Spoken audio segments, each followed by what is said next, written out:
Recording it. All right. So again, welcome to our Wellness Ambassador training on trauma-informed teaching and care strategies. And this is something that was initiated at the beginning of the pandemic from academic affairs. They just said, hey, what can we be doing in the midst of all that's happening for us and for our students to just make sure that we are framing our teaching strategies in a way that's as supportive as possible. And then obviously on the staff side, our university also wanted to be thinking about the support services that we're giving our students and making sure that they are just taking into account our current environment as much as possible and supporting students in the best way we know how. So we've been doing this now for a few years and continuing to develop the content that we put out and also some of the best practices that we'll include in our links and have time hopefully to discuss. But I'm really glad to just continue to have this conversation with both faculty and staff regularly so that we can continue to develop what are some of the things that we have learned, are learning in the past few years about ways to support our students. So I'll start by just introducing myself. My name is Shauna Olson-Hong. I'm Director of Counseling Services on our campus. So I get to support our mental health counselors and also our case manager and also our confidential advocate who supports students, staff, and faculty who've been impacted by sexual violence. And then I'll pass it to Erin, my co-facilitator, to introduce herself. Hi, everyone. My name is Erin Harrell. I'm one of the licensed counselor faculties, student health and counseling. Not starting off great here.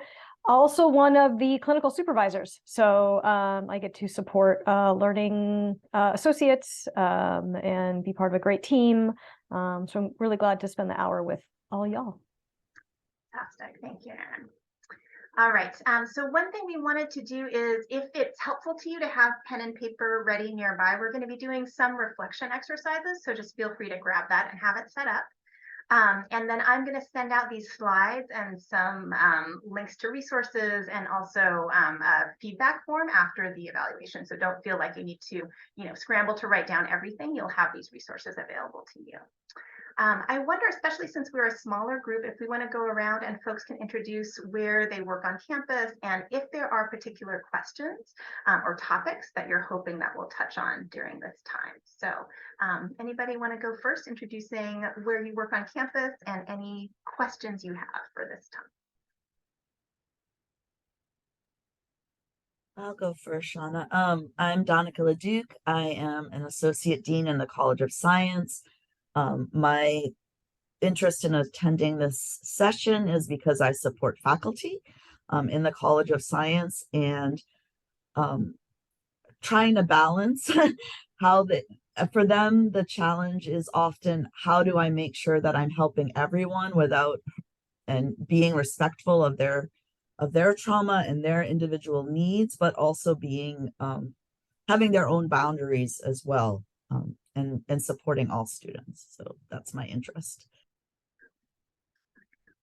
Can we go to Carmen? I'll just call on people. Can we go to Carmen next? Yes, I was about to unmute myself. My name is Carmen Crum. I'm one of the enrollment counselors in the outreach. So we are, as the word says, outreaching out for the students.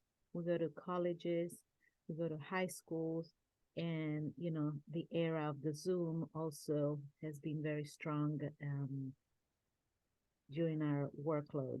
But I guess my question is, or why I'm interested in being here, because sometimes we get to some of the cases without going into depth that are kind of difficult to deal with, and I'm trying to get all of the hints, tips from you guys that are the very much experts in how to deal with trauma, sadness, family loss, and life-changing events that have caused our prospective students to stop their education, to then put their life on hold and start all over again. So that's my wonderful small, big question. Thank you. Yeah, fantastic. Thank you so much, Carmen. So welcome those who are just coming in. We're just going around and doing introductions. Where do you work on campus? And is there a particular interest or question that you're hoping that we would cover during this time? So maybe I'll pass it over to Gabriela to introduce herself next. Awesome. Thank you. Hi, my name is Gabby, and I'm also one of the enrollment or outreach counselors in the outreach department. And so basically everything Carmen said is my same interest and like why I'm here. We do get questions and situations, so it's nice to brush up on the tips that you all have and like learn other strategies as well. Perfect. Thank you. All right. And now let's pass it to Sandra. Great, because I am also in the outreach department. And I'm really here just, trying to soak in all the information and hoping, this will help me in my future, with meeting students and, ways to support them. So just kind of here to soak everything in. Fantastic. I'm so excited to have so much of our outreach team here with us today. We know that in this time where we're thinking a lot about our enrollment, we are so grateful for you all and the work that you're doing. And it doesn't surprise me what Carmen was saying about talking to prospective students who have complex stories about what's going on for them and what they need. So really glad that you're all here. Let's go to Janine next and then Shubha. All right. Hi, everyone. My name is Janine Langford. I am the MESA director here on campus, and we're starting a MESA University program. So I am here echoing what a lot of others said, but also I have a lot of students who share a lot with me.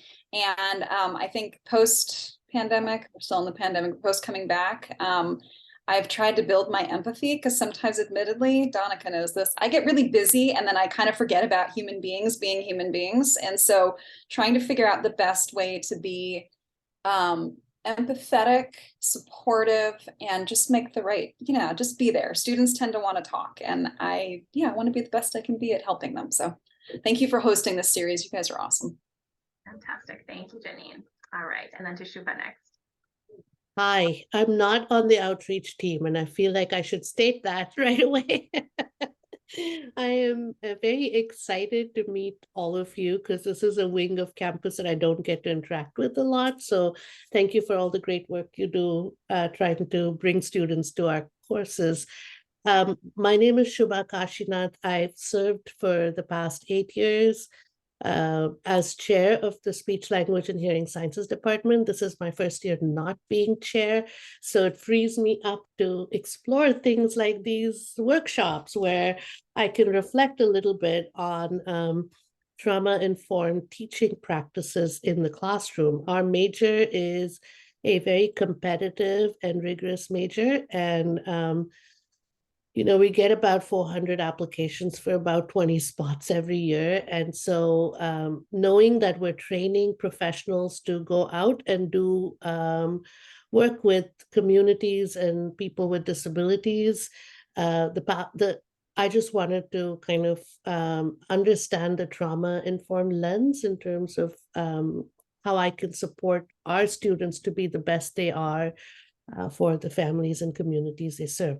If that's not the focus of this talk and it's more just outreach, I'm happy to also drop off. But if it's teaching, then I want to kind of stay engaged in the conversation. I'm also recovering from a flu, so if y'all don't mind, I will leave my camera off after this brief intro, but I'm here and listening. Wonderful, Shubha, thank you so much. And please do stay. We're going to be talking about all kinds of things. And I think all the layers that you've mentioned are important. So it's interesting to hear that we're thinking about both supporting our faculty and staff as they're working with students. We're thinking about supporting potential students that are thinking of coming to our campus. And we're also thinking about the work that we're training our students to do in the community, right? There's all sorts of layers to why folks are interested in being in this space together. And I think those are all great reasons to be here and things that we can address. So very excited to have this group together. The first thing we wanted to do is just put a little context out there, or just have us kind of get us going on thinking about the context of what students are coming in with. So you can go ahead and put in the chat just a few things, factors that are on your mind that have made it difficult for students to focus on school over the past year. Could be a wide variety of things. So let's just start building our list so we can acknowledge what's going on. Caring for family members, family loss, grief, financial reasons, COVID, job loss, rising costs, social media, this thing called the pandemic. Yes, thank you all. So just quickly off the top of our head, we named a lot of very big things that are going on, have been going on for years now. So I think it's both the intensity of this moment and then how long that intensity is lasting. And that doesn't even touch on the individual things that individuals of us, individual students are also managing in their lives. So just to acknowledge there is an umbrella of intensity that we have all been living through for a much longer time than we anticipated. And we don't know that there is an end time in sight for this, right? So thinking about general categories like health and wellness concerns for themselves, for their loved ones, and just a general anxiety about our health. We're aware of that in a way that we are not always aware of it. Thinking about how the pandemic in particular has impacted our relationships with one another and how accessible we are to each other and how accessible our support systems are. Thinking about the economic realities, and many of you named just how much the pandemic and our environment is a strain financially for our students. And then I'll just name also politically, we have not been in a restful state, right? There is just constantly a lot going on nationwide in our communities, on the news. That feels like it is a constant pressure and threat on many of us. And all of these things don't just go away as we are getting back to normal and as we feel like the kind of initial adjustment to the pandemic is easing. These are still ongoing concerns for so many of us and so many of our students. So we just wanted to start thinking about what's the context and why are we even having this conversation? And then I'm going to pass it on to Erin to do our next bit of teaching about trauma. So really glad that a lot of folks in their initial introductions and questions talked about just even considering that trauma is part of the picture, which I think means that everyone is already like so much farther than I think people were years ago. So that is very nice for me to hear as a therapist, that's already in your mind. So trauma, we'll sort of define it, is the physiological response, which means mind, emotions, body, to a distressing situation in which a person's available resources, coping skills, supports, is overwhelmed. Which means that not all distressing situations create trauma. And some situations that people may not think is traumatic builds a trauma response because of where the person is at in their life with their coping skills and things like that. So I think that's just an important frame to just not make assumptions that what someone has been through automatically creates trauma, or that the thing that seems insignificant hasn't created trauma or a trauma response. So physiologically, right, trauma works on a somatic level and on a neurocognitive level. So physiologically, we go into fight or flight, the danger response, the running from a bear response, cortisol sort of like rises in our body. We get braced for protecting ourselves, running from danger. Emotionally, right, we become dysregulated. We have a difficult time tolerating emotions. Either we can get really numb or really sort of like explosive and expressive, inconsolable. Behavioral impacts, sort of similar. We can either sort of lash out at people, fight with people, fight ourselves, or isolate, sort of step away from the things we care about, the people we care about, and disconnect from relationships.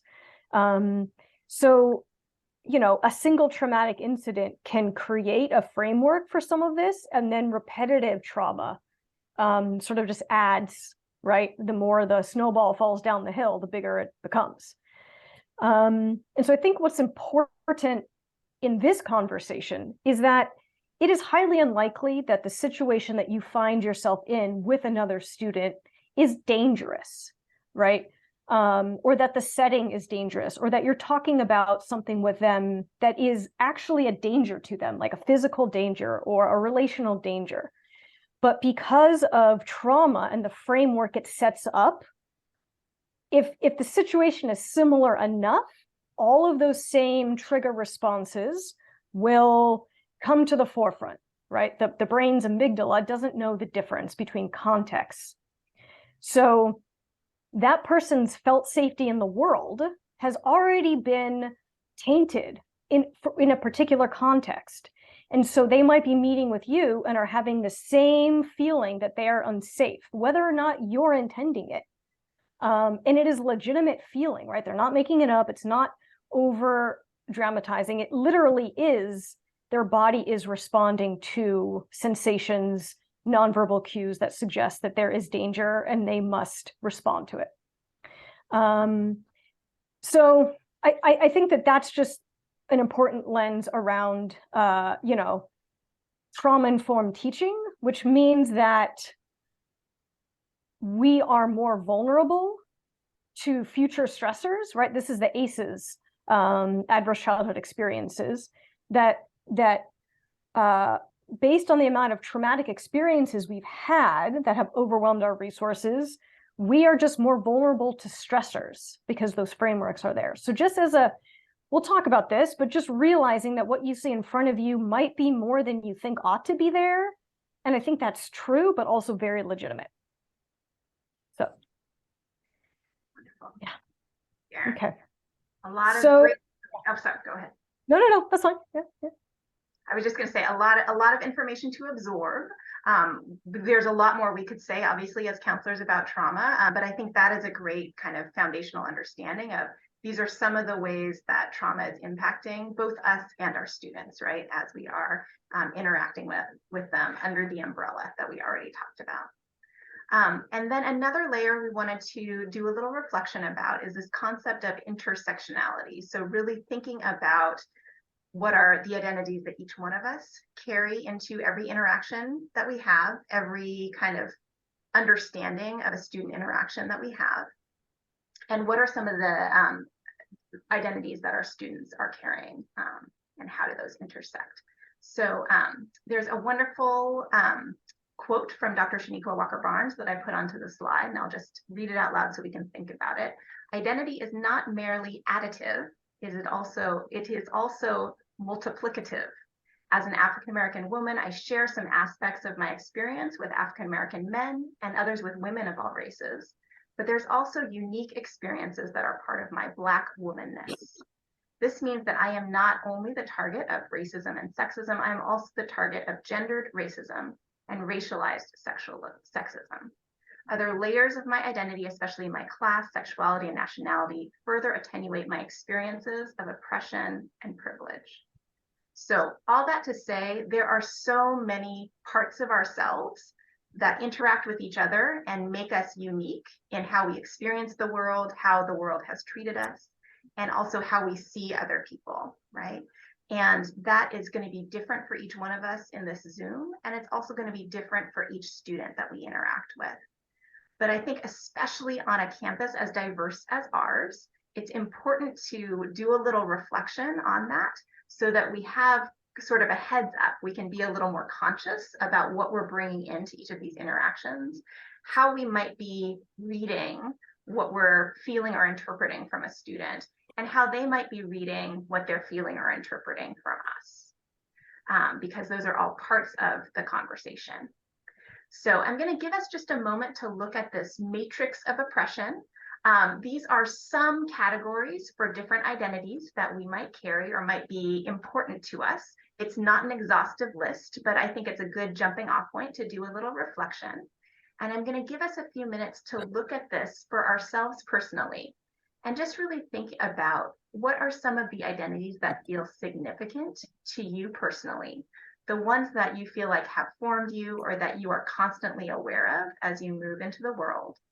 And notice areas where, for all of us, there are areas where we hold more privilege and areas where we feel more in the minority and that we are less powerful. And so just notice that about the identities that come up for you.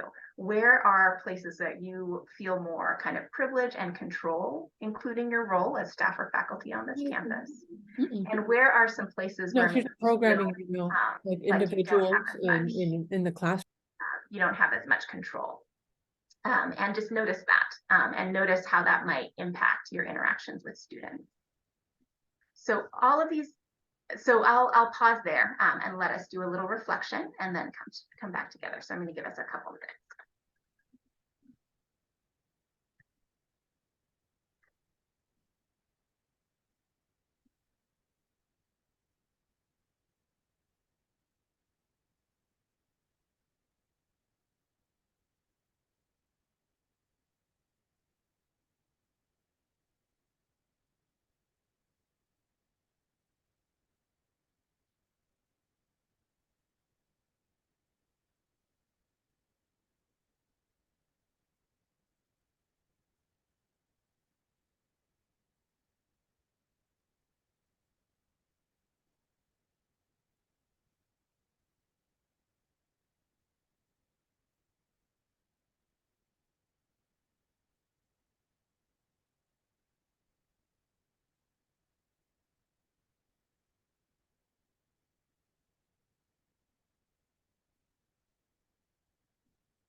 Right, so I know that that was a very brief pause for such a big question, but continue to kind of think about this, reflect on this. I'm going to say a couple more things about this matrix and about intersectionality. Just that the intersection of where all of these identities come together to make you your unique you, say a lot about how you experience the world, both how the world has treated you, and then also your perspective on your expectations of what you think is going to happen to you as you move through the world, how others see you and treat you, the resources that you've had access to. And these identities also play into Erin's explanation of how we experience trauma, right? What have we experienced and how do we interpret those experiences? What have our families and communities told us about what we can expect from the world? And they also play into how we perceive the trauma that we hear about from other people, right? If we have walked in those same shoes or if we have not, right? If it's an unfamiliar experience, we hold it differently and maybe with a little more skepticism than an experience that we have shared and we're immediately like, yes, I understand what that is like. I can connect with that. We also want to recognize that there are specific survival strategies that some students have needed to learn as they've grown up, and that those survival strategies might be perceived negatively from other identities who haven't had those experiences, right? So we think about behaviors that they might have needed to stand up for themselves and protect themselves. From the outside, others might perceive that as, why are you so aggressive? Why are you always making this about race, class, gender, sexuality? That wasn't my intention, right? Why are you so ready? You know, why do you why are you so conflict? You know, always looking for a fight. So for those who have never been threatened, it looks different to be protective of yourself and ready to act when needed. And we also have students that are very wary of reaching out for help from systems where they or their communities have not experienced help or have experienced a lot of harm. But from the outside, from identities that have always had access to resources or had people treat them well when they reach out for support, it's hard to understand, like, why don't you just go to a counseling session? Why don't you just tell your professor that you need help, right? So again, for folks that have not had that experience, it can be hard to understand. But to remember, there are reasons, right, that folks are making the choices that they're making. There are coping strategies, there are trauma responses that they're acting out of. And they can be hard to comprehend at first if we're not aware of these layers of identity and how they might impact each of us. So just having that layer of kind of thinking and understanding about both trauma and then about identity, we're going to think a little bit about, I know there's much more we could talk about on that, but we're going to move forward because this is where I really want us to focus for today, to think about what does it mean to do trauma-informed teaching and trauma-informed care. So kind of taking all this into account, how does that impact the choices we make in how we interact with students, the structures that we try and set up for them to support them.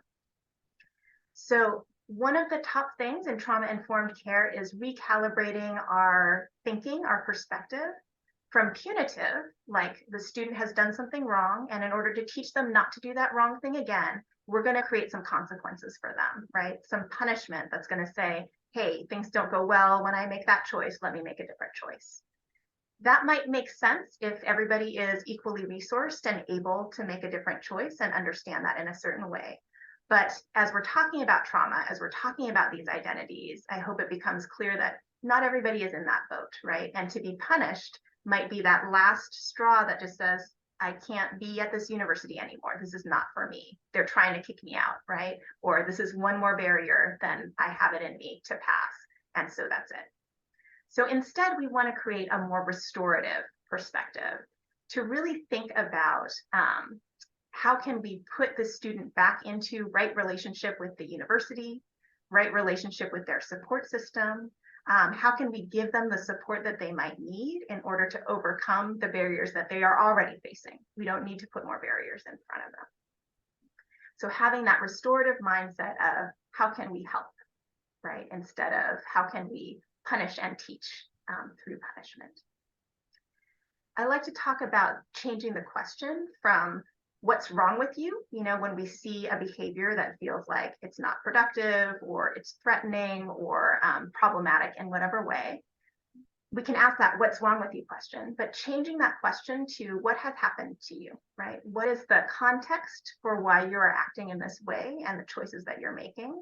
It's a much different stance and it gets us more into that restorative mindset.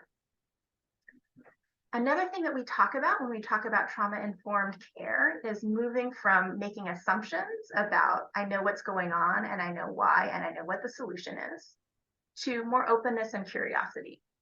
When we don't share identities, especially, or experiences with somebody, it can be easy to think that their life must have been the same as mine and therefore the choices that I would make or the solutions I would come up with are the right solutions for them.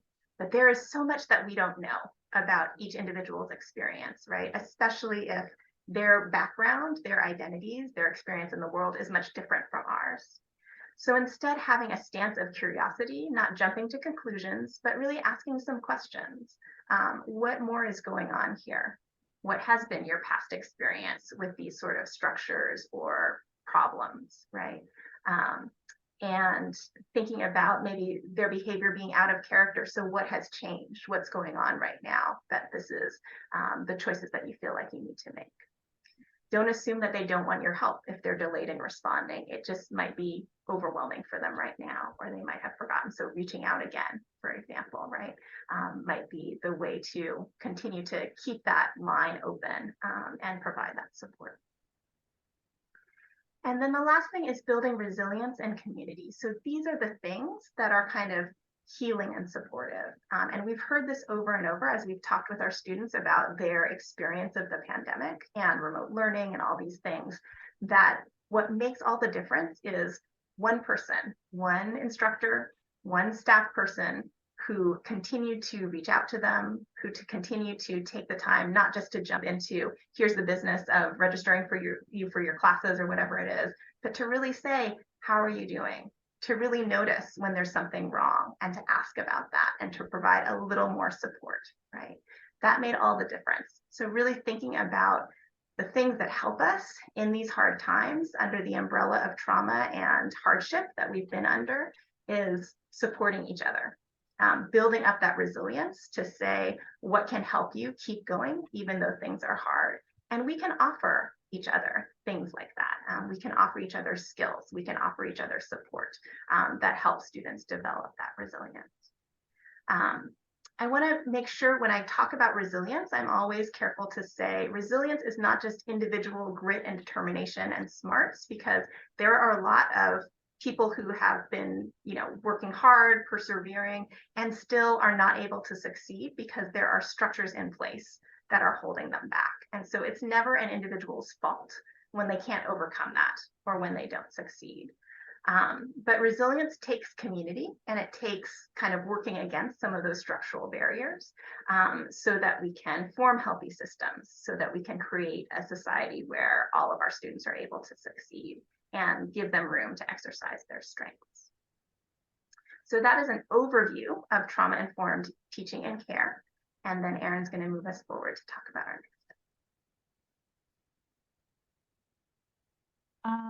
Yeah, so we're gonna do a bit of a reflection for you all. So either like on a piece of paper or in your mind, thinking about, first we sort of started with the context of the reason we're talking about trauma-informed teaching and care, and little very, very, basic overview of trauma and how trauma impacts, and sort of intersectionality of identities and how that impacts how we receive trauma, how we receive interpersonal impact, the narratives we make about it.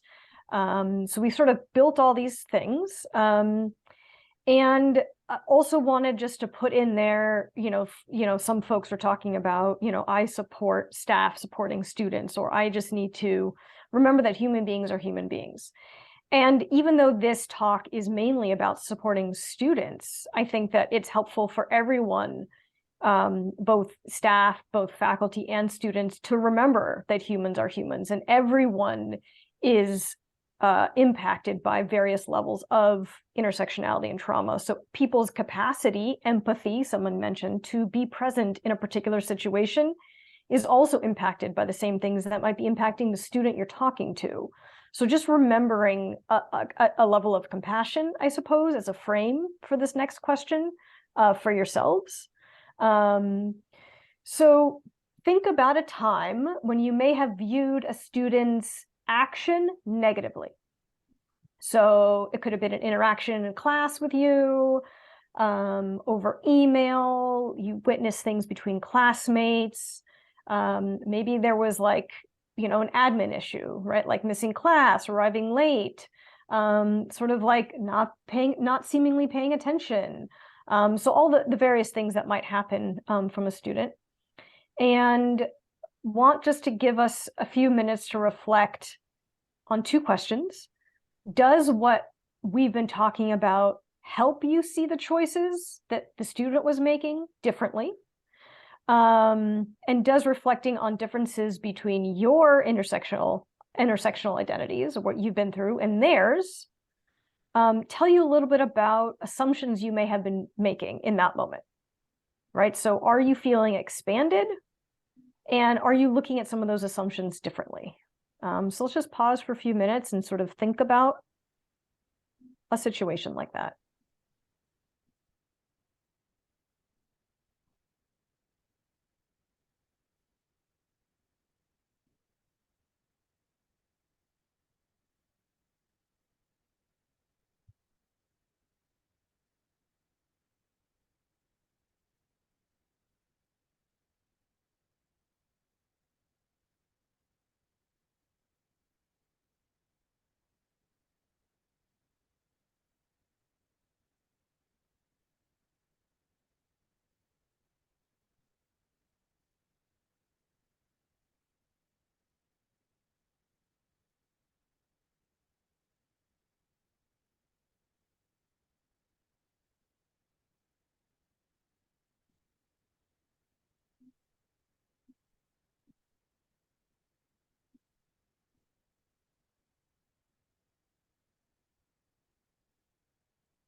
I think this is probably a slide that we could spend a whole hour on or 2 hours on. I really wish that we could kind of get into the weeds of it a little bit. And perhaps if there's time at the end, folks, have questions or want to share what they thought about. But I think we'll move us forward in the interest of time.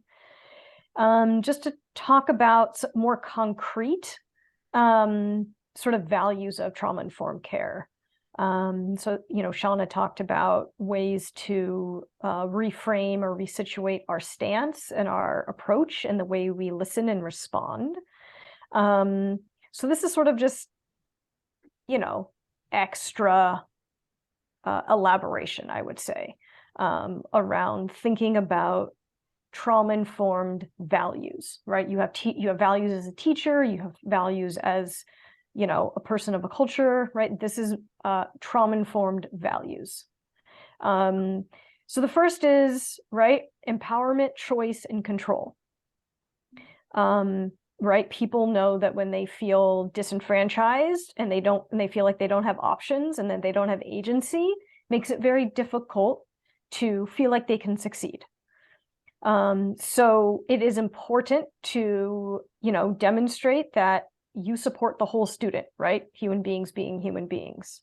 And that you are there to suggest ways to get support, either from you, from their communities, from different student support centers on campus, affinity centers on campus, right? That you offer check-in times, right? Like that you make yourself accessible, right? That there's some choice, some control over their education. Make yourself available for office hours, at various times, so that different students with different schedules can make themselves available for that. Realizing that students come in, with a lot of things going on and a lot of things happening in the world, so making it a concerted effort to weave in sociopolitical issues where appropriate to lectures where appropriate, right?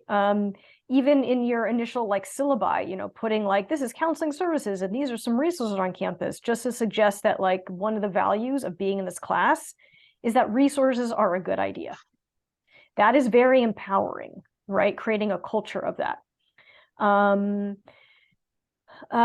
Safety, so physical and emotional. So again, right, I think we can all agree that when we are feeling unsafe, we cannot learn. The part of our brain that does that is sort of shut off. So, creating a culture of the safety, of that it's okay, that you can be trusted, right? That, you are going to hold them as a whole person, right? That maybe you make mistakes, right? And that you can hold their mistakes. And,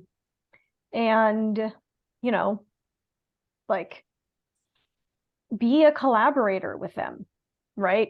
Let them know that you are there to support them. You're there to hear their thoughts, their suggestions. If they're struggling with completing an assignment, right? And they're nervous about telling you, right? Create an environment where you can problem solve with them about, is there a different timeline? Is there, can they do it in this way? Can they do it in that way, right? Helping a student come up with their own ideas helps them feel not only safe with you and in the class, but it does empowerment and choice and control, right? So these 4 principles work in tandem with one another in so many important ways. It's hard to have safety without trustworthiness. It's hard to have trustworthiness without collaboration, right? They all go together to support sort of the foundation of student learning. So,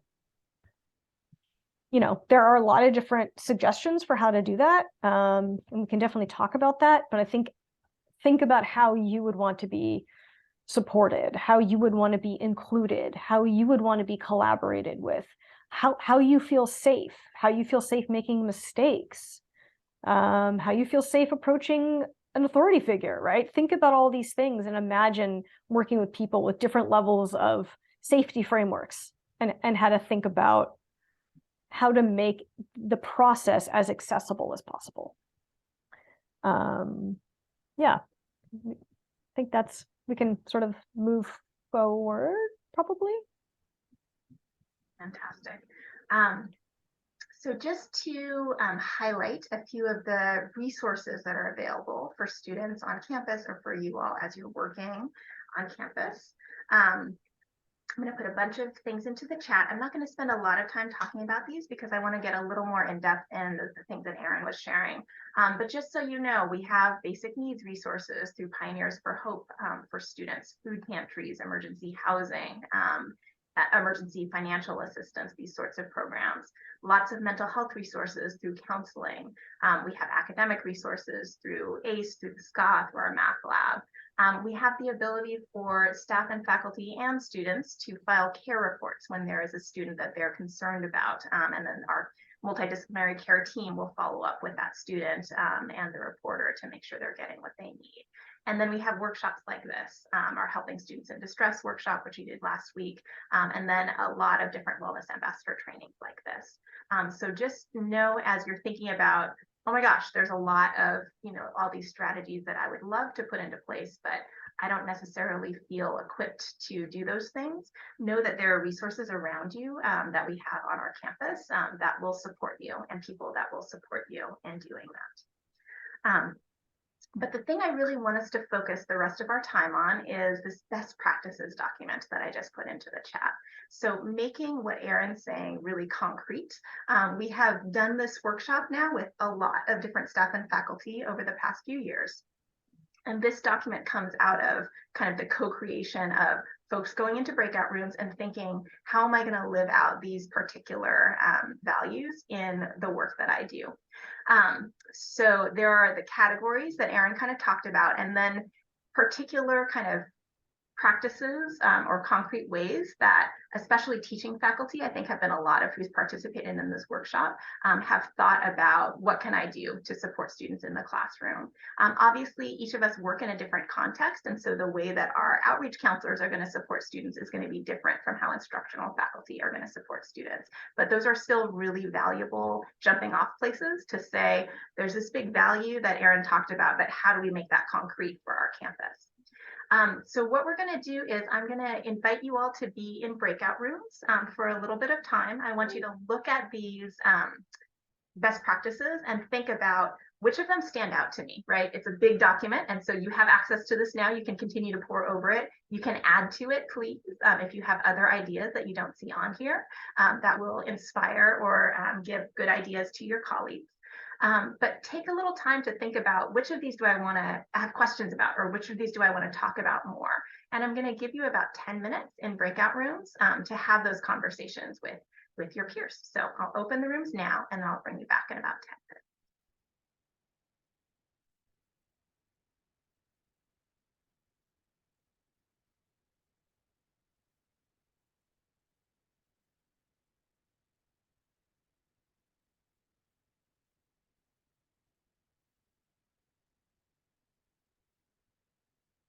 Let me know, Sandra Rosa, if you're not seeing the invitation.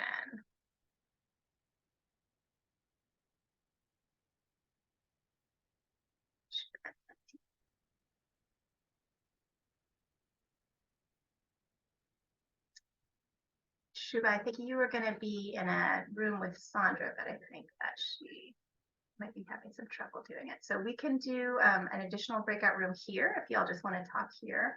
I'm going to go ahead and pause our recording, resume our recording. And I hope that was a great time. I know we had a small group that was just talking a lot about, okay, all these strategies are for students, but what about for us? And how can we apply some of these things in our own departments and in our own structures?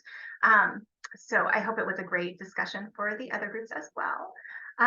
I would love to hear any kind of thoughts that folks want to share with this whole body as I put into the chat an invitation to our follow-up session for our Wellness Ambassador training. So if you want more time to have that small group experience and kind of discuss what have you learned, how are you using it, get kind of share best practices with other folks on campus, we would love to have you.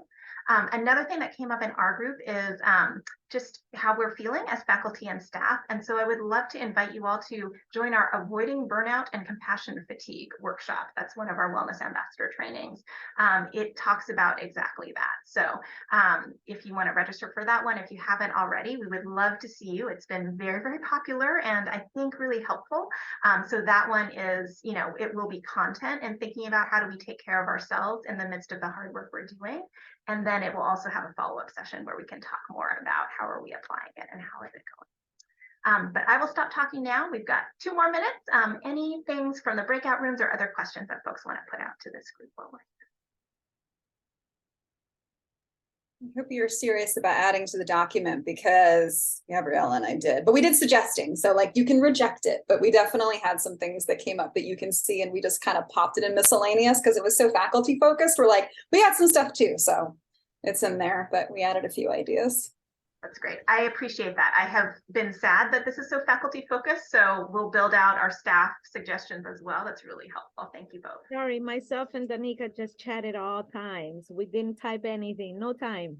And that is, yeah, that's exactly our hope for these trainings. You know, part of it is the content that we hope is helpful, but a big part of it is just seeing other people and getting to talk to them who are also struggling with these things, right? Sharing stories to know, oh, it's not just me, it's not just my department, it's not just this particular student, but these are things that are going on all across our campus. So I'm glad you had that time. Yes, Danica. Yeah, I just wanted to add one thing that sparked from the reflection that Erin asked us to do. What I've been trying to do is not just because I've been in these a long time, like you said, but my colleagues maybe haven't. And so using opportunities to say, to help be curious with them when they're relating an interaction with a student and say, you know, I see where you're going with this and why you might have responded that way, but as a woman, that's landing on me differently. Like trying to be a little braver in my own conversations to kind of help people see what they might not see.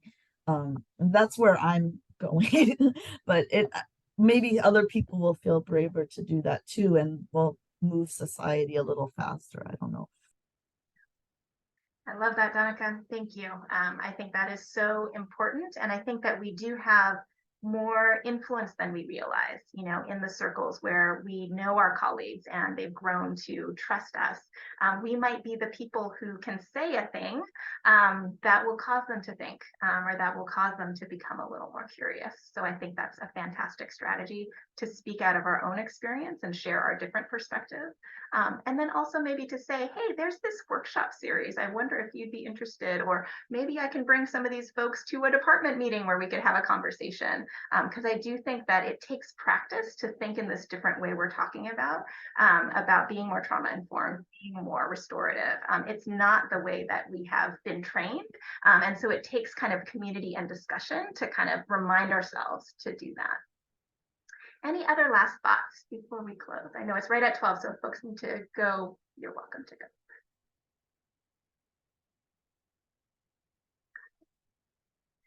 All right, fantastic. Well, thank you all for coming. I'm so grateful to have the chance to have had this great conversation with you all.